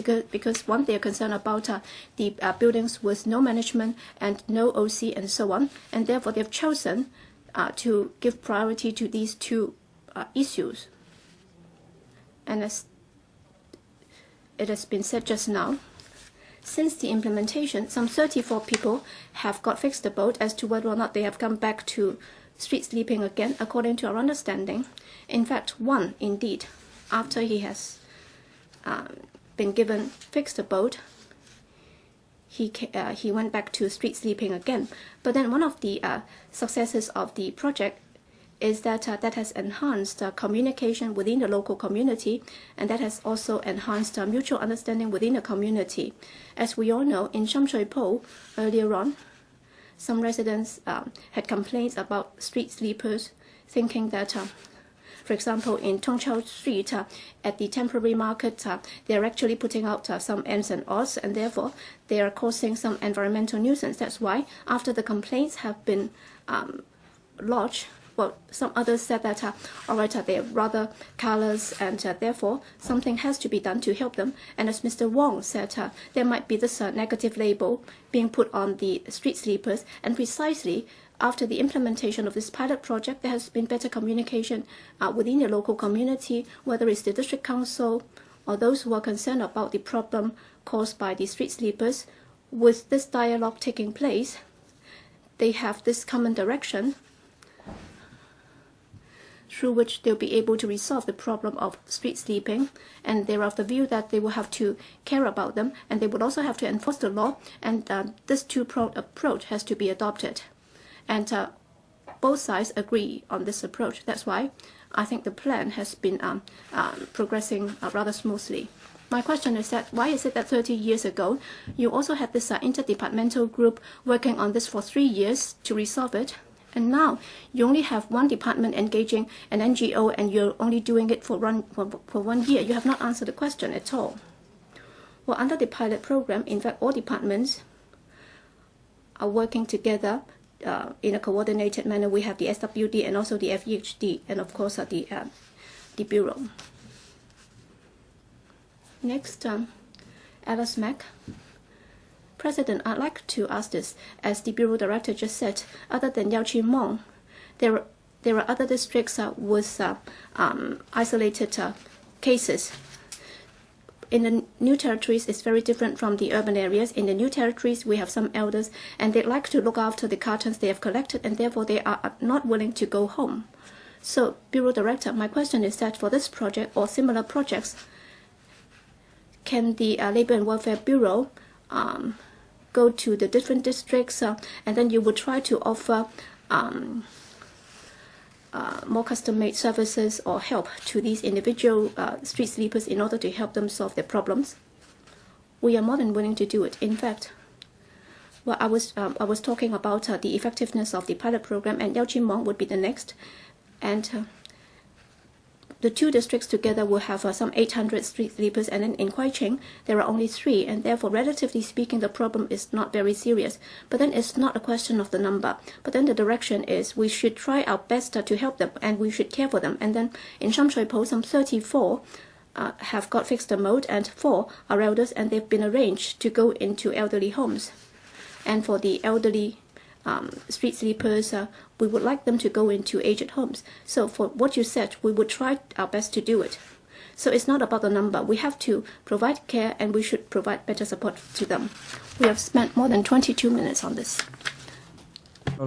Oral question number 5, Ms. Cyd Ho. Thank you, President. It has been reported that the director of the Hong Kong Macau Affairs Office of the State Council told the media in December 2013 that the arrangements for the chief executive of the Hong Kong Special Administrative Region to pay duty visits to the Central People's Government to report on his work would be standardized. Subsequently, he paid another duty visit to Beijing to report on his work on the 25th of December last year. In this connection, government informed this council by whom the documents relating to the report on his work submitted by the CE to CPG are written, edited and vetted, of the differences and similarities between the scopes of this contents and those of the policy address, progress reports and government budgets published annually, together with the table of contents, as well as the word count of each item in the various documents of the latest set of reporting documents, the number of documents which the incumbent and past CE had to submit to CPG when they paid reporting visits to CPG prior to 25th of December last year. 2, whether the SAR government has archived the reporting documents in accordance with the records management procedures and guidelines of the respective numbers of reporting documents submitted by the SAR government to CPG and the documents on reporting arrangements and SAR government's governance received by the SAR government from CPG since 1997, whether such documents are available for public inspection, if they are not, of the reasons for that, and whether they are according to what records management procedures and guidelines documents which will be available for public inspection after a certain number of years. And of the differences and similarities between the procedures involved in Xi's reporting visits to CPG after the standardization of the reporting arrangements, including but not limited to the manpower and procedures for writing, editing, and vetting reporting documents, and those in the past.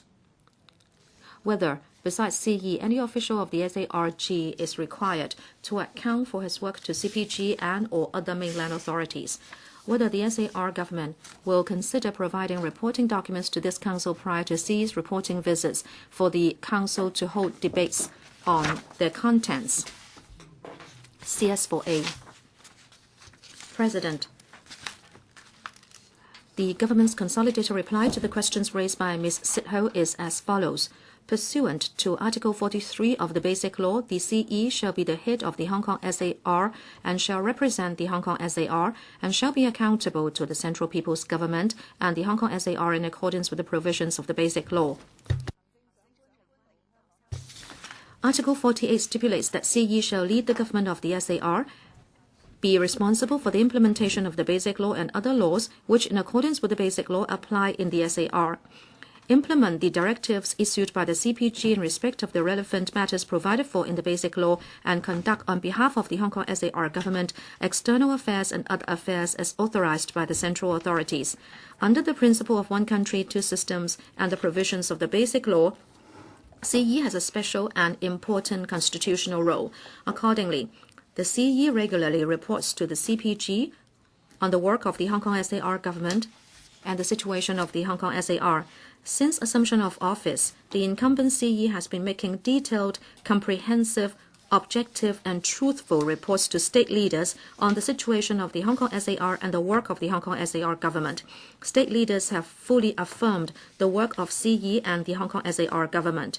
During the annual duty visit, CE meets with state leaders and makes oral reports. This is normally preceded by a written report to the CPG. The written report covers mainly the latest economic, social, and political situation of the Hong Kong SAR, work of the Hong Kong SAR government, and matters which the Hong Kong SAR government wishes to seek the support of the CPG.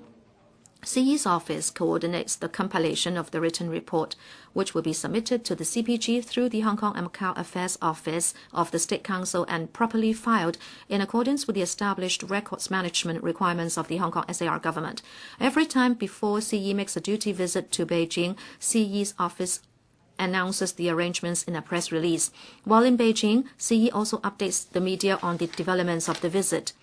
As regards the Legislative Council, the CE reports on the work progress of the Hong Kong SAR government and introduces work priorities in the coming year in his annual policy address. CE also attends the question and answer sessions of the Legislative Council regularly to respond to members' questions. Thank you, Ms. Cyd Ho.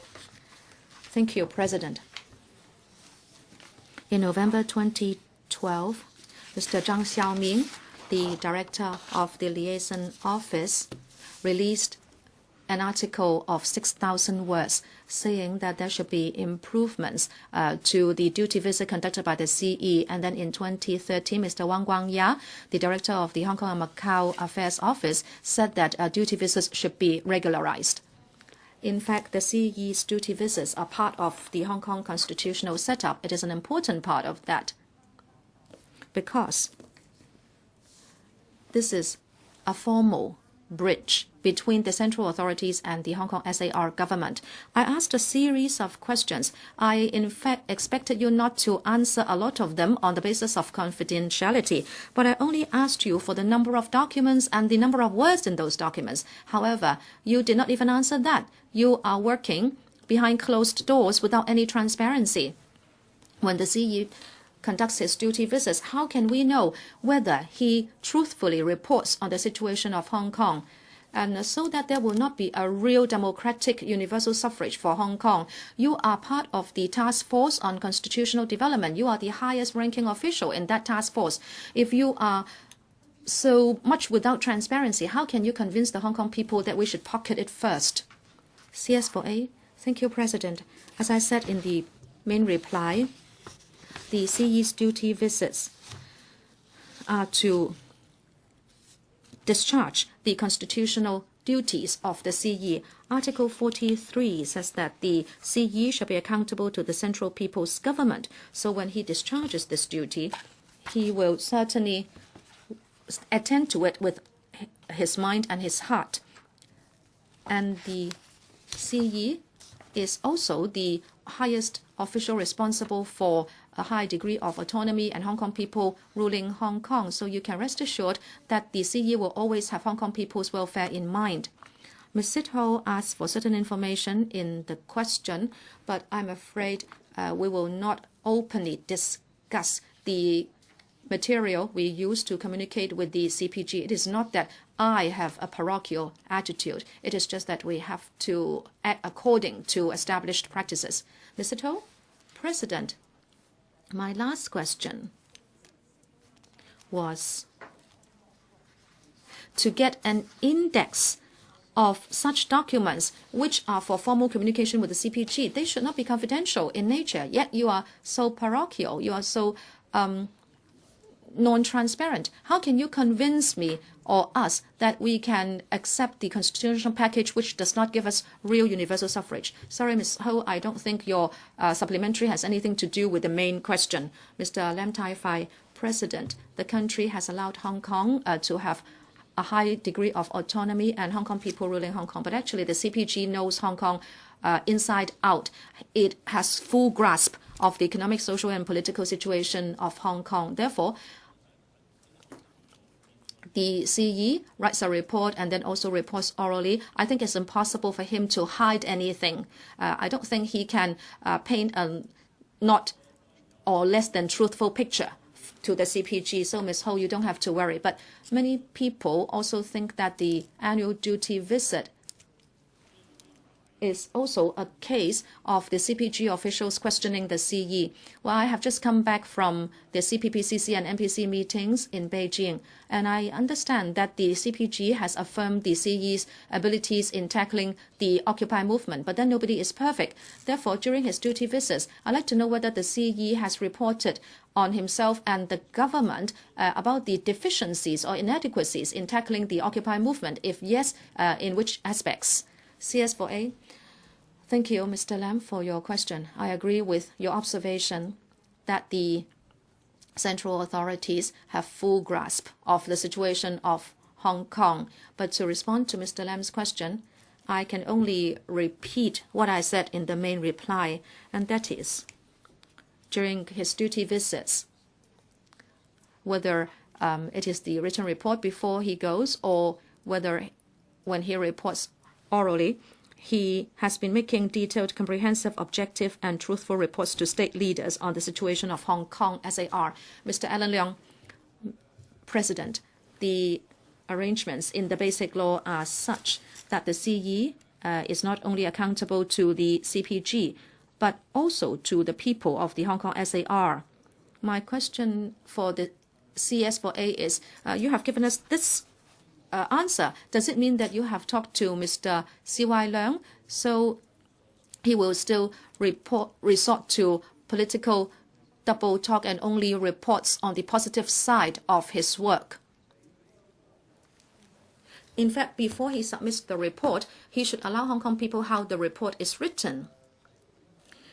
In paragraph 2 of the main reply, the CS4A says that since assumption of office, the incumbency has been making detailed, comprehensive, objective, and truthful reports to state leaders on the situation of the Hong Kong SAR.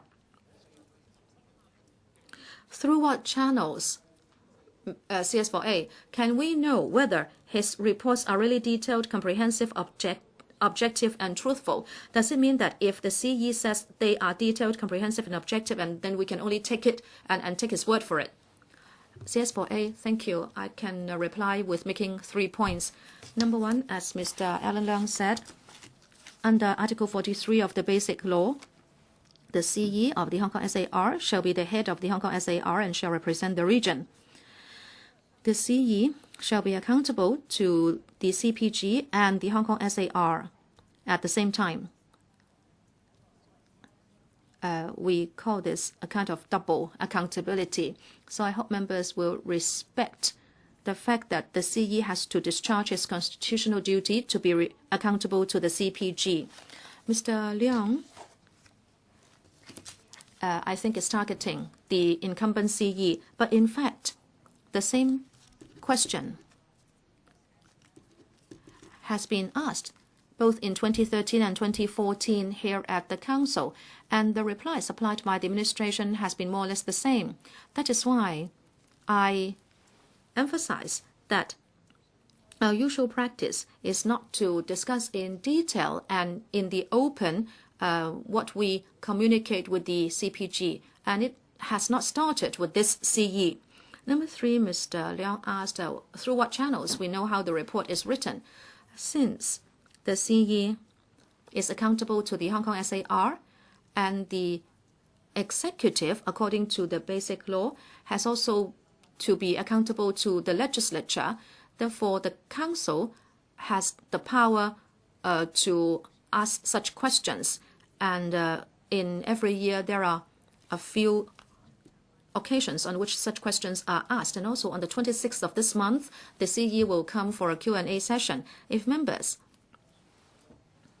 have any questions about his recent duty visit to Beijing, I'm sure the CE will be happy to take that question. Ms. Emily Lau, President, the CS4A, please do not mention the Q&A sessions. We asked so many questions last time, but he did not answer them. And the President said we could not compel the CE or officials to answer questions. However, the executive has the responsibility and also the need to give an account not just to this council but to the public what the CE said in Beijing.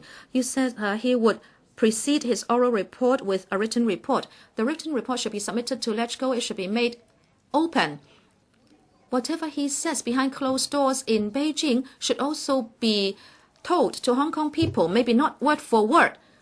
How come he cannot talk to Hong Kong people about this? If you talk about the situation in Hong Kong, the Hong Kong people and the council here have the responsibility and also the need to know what the CE tells the CPG in Beijing. You said this was done before. Well, if you have been wrong in the past, it doesn't mean that you should be wrong at present. Why can't you be more open and transparent? CS4A. Thank you, President. In my main reply, near the end, I said that after making his duty visits, the CE meets the media. And if I look at the last 3 duty visits of the incumbent CE and the arrangements, in 2012, he went for 2 days, so he met the media twice. And then in 2013, he actually met the media 3 times. He paid visits to some ministries and commissions, so he met the media 3 times. And then on the 26th of December 2014, after completing his duty visit, again he met the media.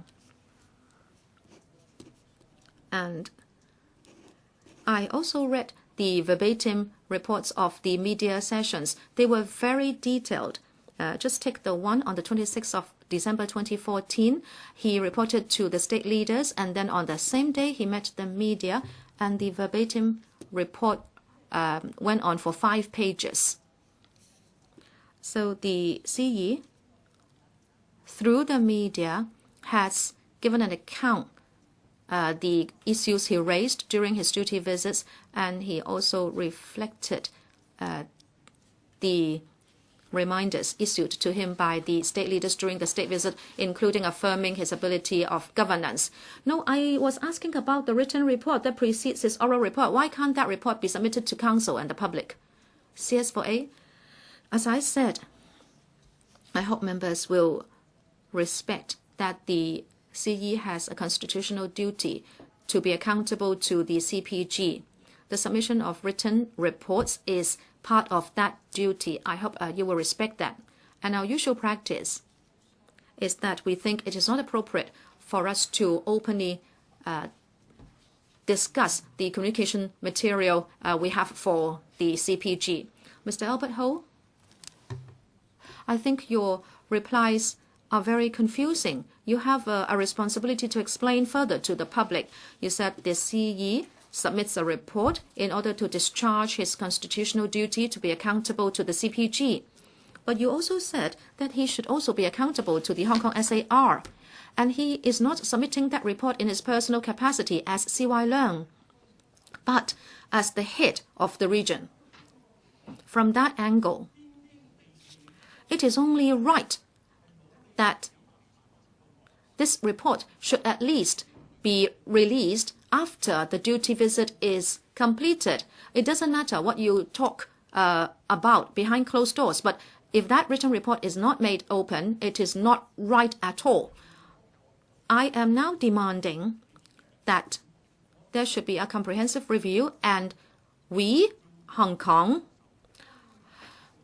demand that the CE regularize his written report in that he will be held accountable to the public and the council. And what I'm asking is, the least that I'm asking is that written report should be published. If not, tell me what conflicts there may be.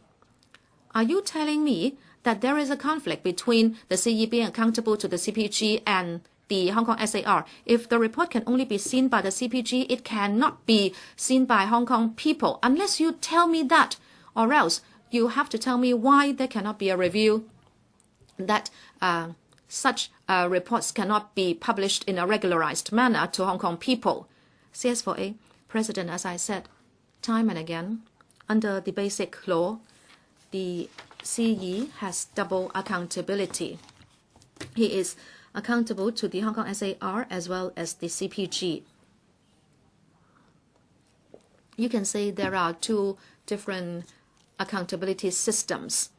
He is accountable to the council here, so he answers your questions, and also he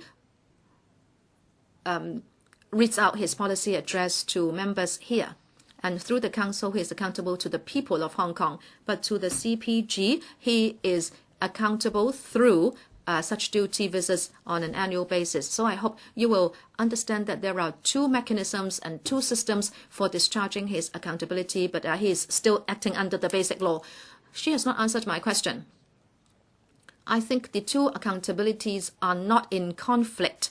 Can you not regularize his reporting procedures to the CPG by releasing the written reports? CS4A, any more supplement? I can only say that we think the present modus operandi is appropriate. Mr. Kenneth Chan, I don't think the present mode of operation is appropriate. I think we are talking about a very important constitutional role of the CE. Unless the CS4A will tell us that the written report submitted to the CPG is something private, that is private business. Now, of course, it is not. And unless you tell me it is a state secret, well, she did not say that. Or you tell me that this is our report within the party, that a lower cadre is reporting to higher ranking cadres, so we cannot ask questions. If that's not the case, I cannot imagine why she is so adamant in refusing our demand that if this is something that has to do with Hong Kong people, then this written report, whether it is before or after it's submitted, should be submitted in full to LegCo, so we can review it, comment on it, and there can also be a public debate on it. That would be a better way for the governance of Hong Kong, and I think that exhibits a more responsible attitude in discharging his accountability under the basic law. CS4A, if Mr. Chan wants to know the content of the duty visit report, and in fact I talked about that in the main reply, and it covers mainly the latest economic, social and political situation of the Hong Kong SAR, work of the Hong Kong SARG, and matters on which the SARG wishes to seek the support of the CPG. Under Article 48 of the Basic Law, the CE is empowered to attend to many matters, and so his duty report would be something akin to Article 48. Now, of course, we place a lot of emphasis on accountability to the council, but there is already a mechanism to do it. When we talk about the functional accountability of the CE to CPG, well, I don't think we should mention that together with the CE's accountability to Hong Kong. We will follow our usual practice to be accountable to the Council. Mr. Leung Kwok Hong. Thank you, President. We understand everything about constitutional matters, but CS4A, can you guarantee that CY Leung will not lie when he pays his duty visits to the mainland? This is the biggest issue. One should be able to govern himself, his family, and then the country. Sorry, Mr. Leung Kwok Hong, if you have asked your question, please sit down so the CS4A can answer you. You are always beside him. Can you make sure that he is not lying? If he does lie to the CPG, you should clarify things with the CPG. CS4A? President, I will reiterate. Ever since the assumption of office, the incumbency has been making detailed, comprehensive, objective, and truthful reports to state leaders on the situation of the Hong Kong SAR and the work of the Hong Kong SAR government. She did not answer my question. I said if CY Leung should lie. It is very simple. Yesterday there was a press conference. It was about his family matters, but he could not state things clearly. And how can he represent Hong Kong and talk about Hong Kong? Mr. Leung Kwok Hong, the CS4A has answered your question. Please sit down. We have spent over 22.5 minutes on this question. Last question seeking an oral reply, Ms. Alice Mak. It's been reported that a fire broke out at a Korean-style sauna bathhouse in January this year, and that the sauna bathhouse had not obtained a commercial bathhouse license granted by the Food and Environmental Hygiene Department under the Commercial Bathhouses Regulation. In this connection, will the government inform this council, 1, of the respective numbers of prosecutions and convictions in the past 3 years involving operation of bathhouses without a license, 2, whether it deploys staff to inspect the fire services installations, FSI, at sauna bathhouses on a regular basis? If so, of the respective numbers of inspections, contraventions of fire safety requirements, and rectifications of irregularities after warnings were issued in each of the past 3 years, whether the government will step up regulation of the FSI at sauna bathhouses, if so, of details, if not, the reasons for that. And 3, whether it has estimated the number of sauna bathhouses not equipped with shower cubicles, if so, of the number, whether it is required to obtain a license, if so, of the respective numbers of bathhouses which have obtained, are applying for, and have not yet applied for such a license. If it is not required to obtain a license, the reasons for that, as well as the legislation which regulates this kind of bathhouses, and whether the government will introduce legislative amendments to stipulate that a license must be obtained for operating such kind of bathhouses. If so, of the details. If not, the reasons for that. Secretary for Food and Health. President, the fire in the Korean-style sauna in Kwun Tong early on has caused public concern over the safety of such saunas. In light of this, we have consulted government departments including the FSD Fire Services Department, EMSD Electrical and Mechanical Services Department, BD Buildings Department, and FEHD Food and Environmental Hygiene Department. Generally speaking, the ambient temperature inside the steam room of a Korean-style sauna is raised by the heat generated from electrical heating elements installed between concrete or stone slabs. Normally, these electrical heating elements will not be in direct contact with any combustible materials, and the power consumption of the facilities inside the steam room is comparable to that of a commercial premises or an ordinary family. The fire risk level of steam rooms is therefore normal and similar to sauna facilities commonly installed in spa and fitness centers. As such, the requirements pertaining to the FSIs to be provided in Korean-style saunas are akin to those in other premises. After the fire, the relevant government departments have inspected the premises in question. The FSD is in the course of conducting an investigation.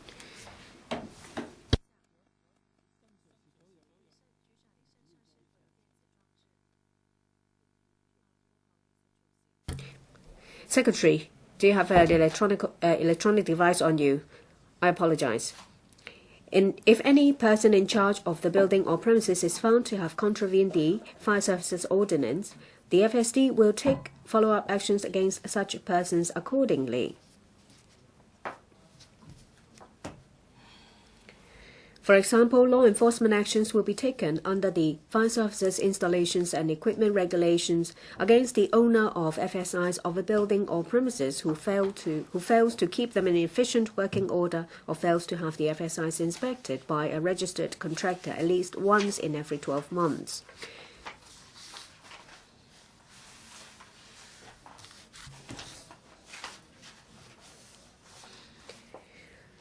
The FEHD has also reminded district environmental hygiene officers to keep a close watch and take appropriate actions should any commercial bathhouse be found to be operating illegally.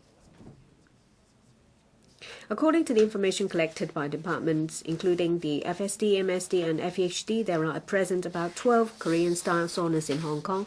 9 are in operation, and 3, including the one where the fire broke out, have ceased operations.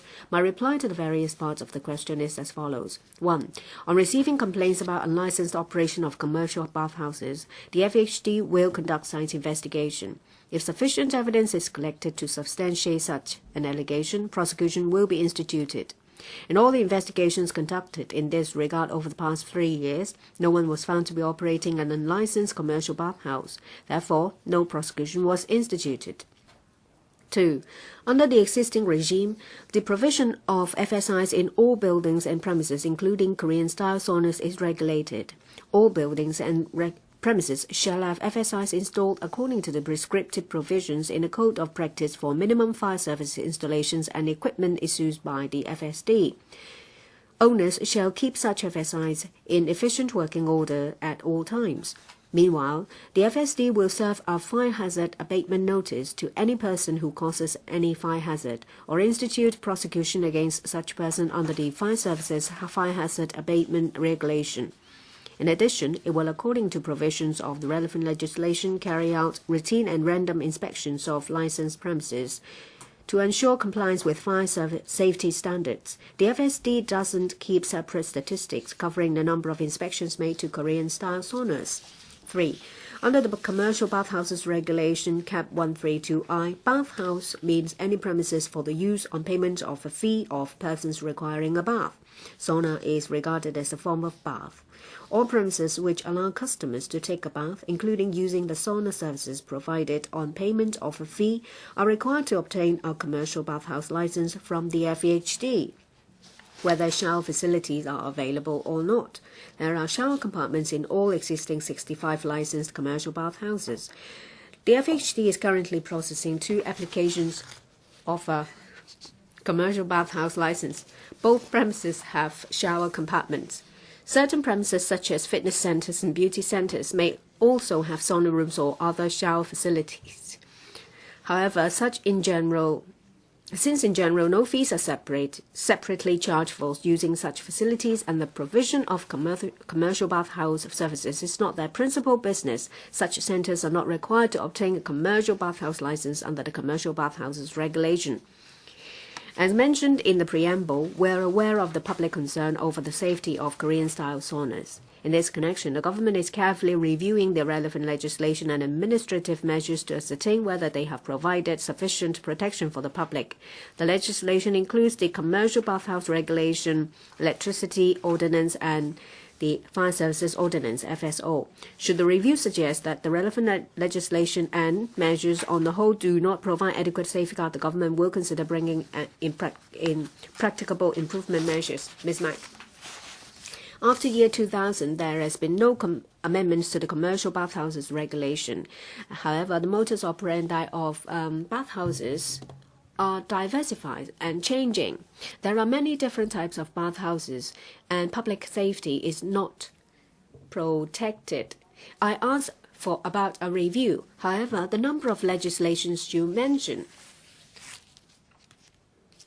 cannot regulate effectively Korean-style sauna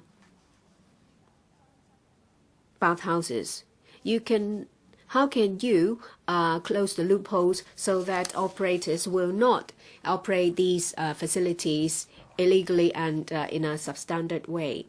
Secretary, when it comes to safety concern over these facilities, I said that one of the main consideration is fire safety. As I mentioned, the legislations I listed out cover such facilities. The FSD's assessment of these FSI is that the fire risk level is comparable to other similar places. So there is a sufficient safeguard of public safety when it comes to fire safety. And as I said in my reply, we are reviewing the relevant legislation and administrative measures. We will take into account the conclusion of our review before we decide whether we need to strengthen these measures and legislations. There are no other members who would like to ask questions. So that is the end of oral questions. Bills, first reading. Human Reproductive Technology Amendment.